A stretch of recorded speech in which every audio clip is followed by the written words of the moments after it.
O nome dela era Maria Aparecida, mas todo mundo a chamava de Cida.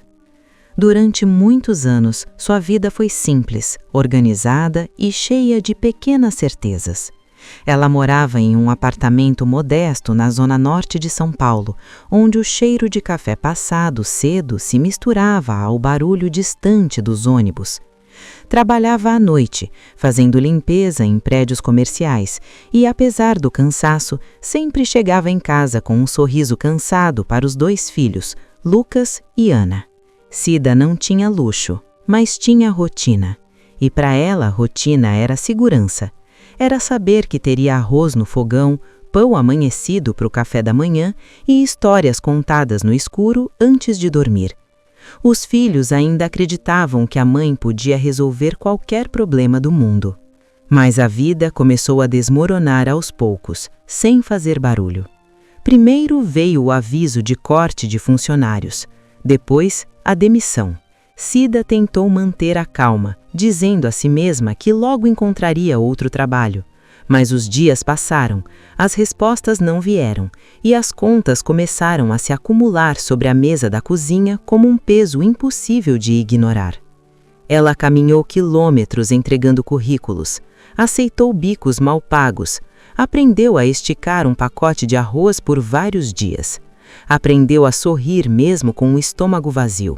O mais difícil não era a fome dela, mas ver o olhar dos filhos mudar aos poucos, ficando mais silencioso, mais preocupado. Numa manhã fria, o choro de Ana foi diferente. Não era birra, nem sono, era fome. Um choro alto, desesperado, daqueles que parecem sair do fundo do peito. Cida tentou acalmar a filha, prometeu comida, prometeu que tudo ia melhorar, mas por dentro, algo se quebrou. Ela olhou os armários vazios, olhou a bolsa quase sem moedas e decidiu fazer algo que jurou que nunca faria: pedir ajuda. Reuniu toda a coragem que ainda tinha e caminhou até um restaurante simples perto da rodoviária. Um lugar antigo, com mesas de madeira gastas, cheiro de gordura no ar e fregueses que iam ali todos os dias, sempre nos mesmos horários. Por um instante, aquele lugar pareceu seguro, quente, humano. Cida entrou devagar, com os ombros curvados e o coração acelerado. Esperou o momento certo, respirou fundo e se aproximou do balcão. Com a voz baixa, quase um sussurro, perguntou se havia alguma comida que seria jogada fora. Disse que tinha 2 filhos em casa esperando.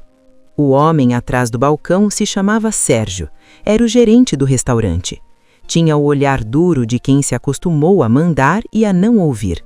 Quando escutou o pedido de Cida, seu rosto se fechou imediatamente.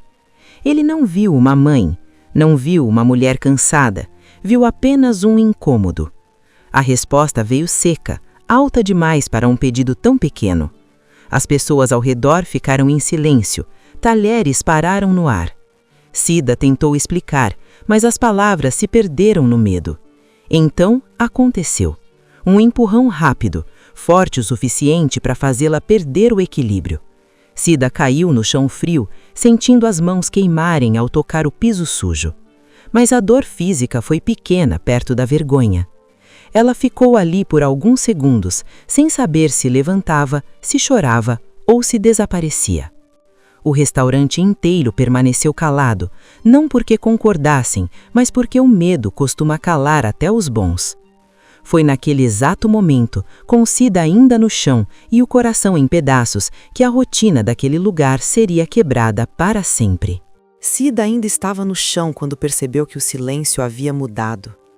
Não era mais um silêncio de constrangimento, era um silêncio pesado, atento, como se algo invisível tivesse entrado no ambiente.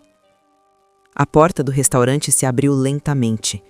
O som foi simples, mas suficiente para chamar a atenção de todos. Entraram alguns homens e mulheres usando jaquetas grossas, botas marcadas pelo tempo e expressões firmes. Tinham parado ali apenas para tomar café antes de seguir viagem pela estrada. À frente deles vinha Augusto, um homem alto, de cabelos grisalhos e olhar sereno. Ele não falou nada, apenas observou a cena com calma, como quem já viu injustiça demais para agir por impulso. Augusto viu Cida no chão, viu o gerente ainda com o peito inflado achando que estava no controle, e entendeu tudo sem precisar de explicação. Os recém-chegados se espalharam pelo restaurante ocupando mesas vazias. Não ameaçaram, não gritaram, mas a presença deles mudou o ar do lugar. Sérgio percebeu isso imediatamente. Sua voz perdeu força. Seu corpo, antes agressivo, ficou tenso. Cida começou a se levantar com dificuldade. Esperava mais humilhação, esperava mais dureza, mas algo diferente aconteceu. Augusto se aproximou devagar e estendeu a mão. Não perguntou nada, apenas ajudou Cida a se levantar com cuidado como se ela fosse alguém importante. E naquele gesto simples, ela sentiu algo que não sentia havia meses: respeito. As palavras começaram a sair aos poucos. Cida contou que tinha 2 filhos, contou que havia perdido o emprego, contou que só queria levar algo quente para casa. Cada frase saía acompanhada de vergonha, mas também de alívio. Augusto ouviu tudo sem interromper. Os outros também ouviram, e o olhar deles não era de pena, era de reconhecimento. Eles conheciam aquela dor, sabiam como a vida podia derrubar alguém sem aviso. Enquanto isso, os clientes antigos começaram a se mexer nas cadeiras. Uma senhora enxugou os olhos, um homem mais velho abaixou a cabeça. A coragem que antes havia faltado começou a surgir tarde, mas sincera. Um dos clientes se levantou e pediu um prato de comida, depois outro e outro, até que o balcão começou a se encher de pratos quentes, colocados ali sem perguntas, sem discursos. Sérgio tentou manter a postura, mas já não conseguia. A autoridade que ele achava ter escorria pelos dedos. Agora todos olhavam para ele, não com medo, mas com reprovação silenciosa. Cida sentou-se à mesa. As mãos tremiam. Ela comeu devagar, quase com culpa. Lágrimas caíam no prato, não de tristeza, mas de alívio. Pela primeira vez em muito tempo, alguém havia parado para vê-la de verdade. Uma das mulheres do grupo percebeu o frio e colocou um casaco sobre os ombros de Cida. Sem palavras, sem exposição, apenas cuidado. Ninguém exigiu desculpas, ninguém fez ameaças. Eles apenas ficaram ali, ocupando o espaço, lembrando que a crueldade só vence quando todos se calam. Quando Cida terminou de comer, sentiu algo estranho, um aperto no peito que não era dor, era esperança tentando voltar. Mas antes que ela pudesse se recompor por completo, Sérgio tomou uma decisão que mudaria tudo. Com o rosto fechado e a voz carregada de orgulho ferido, ele falou algo que congelou novamente o ambiente. E naquele instante, Cida entendeu que a humilhação ainda não havia terminado.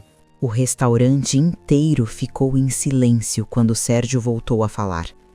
Sua voz saiu dura, carregada de raiva contida e orgulho ferido. Ele disse que aquilo era um estabelecimento sério, que não era lugar para pedir comida, que estava sendo desrespeitado dentro do próprio negócio. Cida sentiu o corpo gelar. A esperança que começava a surgir foi esmagada de uma vez. Ela abaixou a cabeça, como se pedir desculpa pudesse apagar tudo. As mãos apertaram o guardanapo com força, tentando conter o tremor. Sérgio apontou para a porta. Disse que ela precisava ir embora imediatamente, que não queria mais confusão, que não queria aquele tipo de gente ali. A palavra gente ficou ecoando no ar. Não era só para Cida, era para todos que ele julgava menores. Augusto deu um passo à frente. Não houve ameaça, não houve grito, apenas firmeza. Ele perguntou com calma se aquela era mesmo a postura de um homem diante de uma mãe com fome. Perguntou se Sérgio se orgulharia daquela atitude quando chegasse em casa. As palavras foram simples, mas atravessaram o gerente como um espelho. Sérgio tentou responder, mas a voz falhou. Olhou ao redor e percebeu que ninguém estava do lado dele. Os clientes observavam em silêncio pesado. A autoridade que ele sempre exerceu naquele lugar havia se transformado em isolamento. Cida se levantou lentamente. O corpo doía. O orgulho mais ainda. Ela decidiu ir embora. Não queria mais conflito. Não queria mais olhares. Quando caminhava em direção à porta, ouviu uma voz conhecida. Era de um dos clientes antigos, um senhor que frequentava o restaurante todas as manhãs. Ele disse que aquilo estava errado, que ninguém ali deveria ser tratado daquela forma. Outras vozes se juntaram. Uma mulher disse que nunca mais pisaria ali se aquilo continuasse. Outro afirmou que aquele lugar sempre foi simples, mas nunca foi desumano. A indignação cresceu como uma onda contida por muito tempo. Sérgio sentiu o chão sumir sob os pés. O restaurante, que sempre foi seu território, agora parecia pequeno demais. Ele tentou manter o controle, mas já havia perdido o respeito.